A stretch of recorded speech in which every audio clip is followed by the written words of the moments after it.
Vois-tu, j'étais triste, tout seul, et laissé pour mort. Une jeune femme est venue à mon secours et depuis, je vis avec elle. Je ne pouvais pas revenir au village tant que tu ne m'avais pas retrouvé.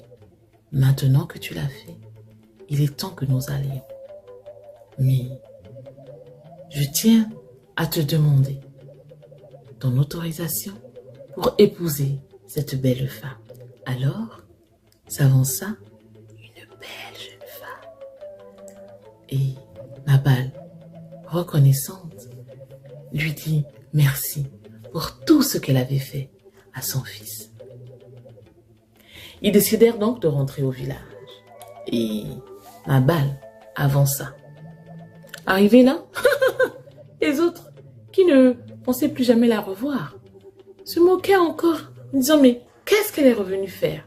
Son fils est parti, il est mort. Alors, que fait-elle encore ici ?»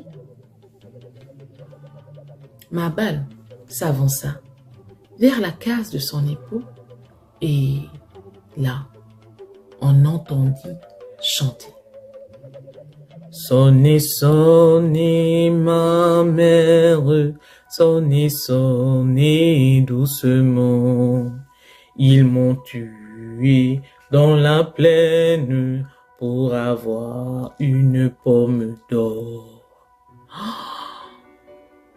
Les enfants du village, tous, d'un seul homme, s'arrêtèrent de bouger et, comme entrés en transe, ils s'avancèrent également vers la case du père de Taakek et pointèrent du doigt la femme de celui-ci, la deuxième épouse, qui avait réussi à charmer le père.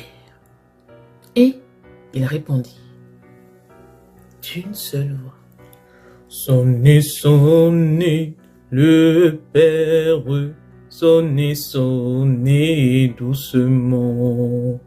On l'a tué dans la plaine pour avoir sa mangue d'or. Et ils pointèrent du doigt la femme et, comme désenvoûtés, en disant « C'est elle qui nous a envoyés », se moquer de Taakek.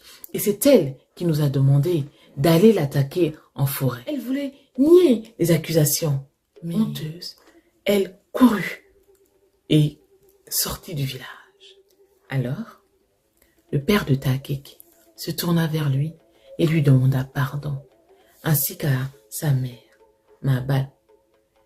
Il était enfin désenvoûté du charme que sa deuxième épouse avait usé sur lui.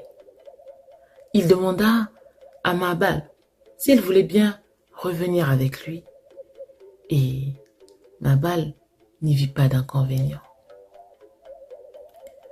Alors, Taakek en profita pour présenter à son père son épouse, celle qu'il avait sauvée, celle qu'il avait guérie. Et les retrouvailles faites, ils furent faites dans le village, très heureux, tous, d'avoir enfin pu être débarrassés de celle qui avait réussi à semer la zizanie dans le village. On dit que c'est depuis ce temps-là qu'en pays Pounou, la mangue est le fruit le plus apprécié. Et, souvent, lorsque l'on se rend en forêt à une certaine heure, il est encore possible d'entendre chanter la voix de Taakek. La morale de cette histoire est que l'enfant est comme l'argile dont on fait de bonnes ou de mauvaises cruches. Voilà, c'est fini pour aujourd'hui. Et je vous dis donc à bientôt pour une autre histoire.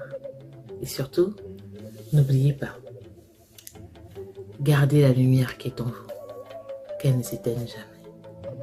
À bientôt. Prenez soin de vous.